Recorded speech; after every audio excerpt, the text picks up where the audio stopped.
I feel like Jack, the actor, has an abundance of redeeming qualities. I feel like Joffrey, the character, less so.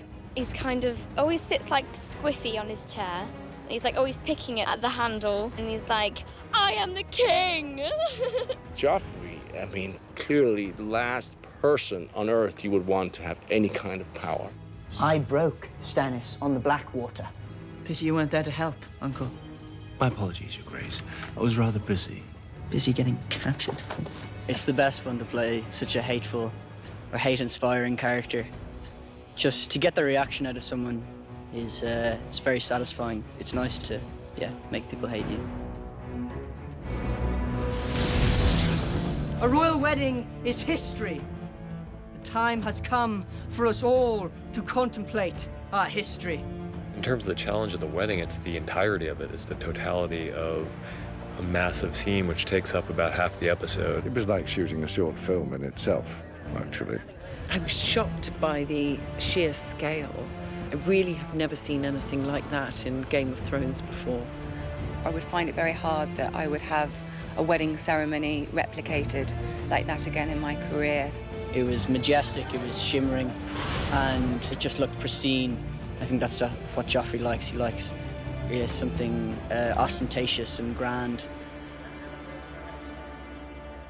The great thing about this show is they like to put you into atmospheres and into environments that conjure up certain feelings inside of you when you're playing the scenes out. Your imagination is kind of fueled, it's all there. My throne room is a mini tropical version of a Westeros throne room. That set is unbelievable.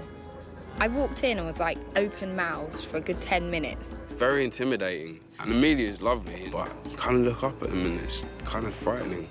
She's exploring what kind of a leader she could be. How can I rule 7 kingdoms if I can't control a single city? The cities that Dany has previously liberated are beginning to revolt because it's all well and good going in and cutting the tie and seemingly breaking people free, but if you don't leave them with any kind of a structure or any kind of a commander who shares the same morals and views as the person who liberated them, then it's a free-for-all. They can live in my new world, or they can die in their old one. When the dragons were first born, they were adorable little babies and completely devoted to their mother, and they couldn't even eat without her. With each season, they grow, and with each season, they become a little bit more dangerous. And now they're at the point where they're not babies anymore. They are outgrowing the restrictions that she's placing on them. She's always feared it. I mean, for goodness sake, they're dragons. They've killed her enemies. What's going to stop them from killing anyone? Because they're dragons in a non-dragon world. They're dragons, Khaleesi.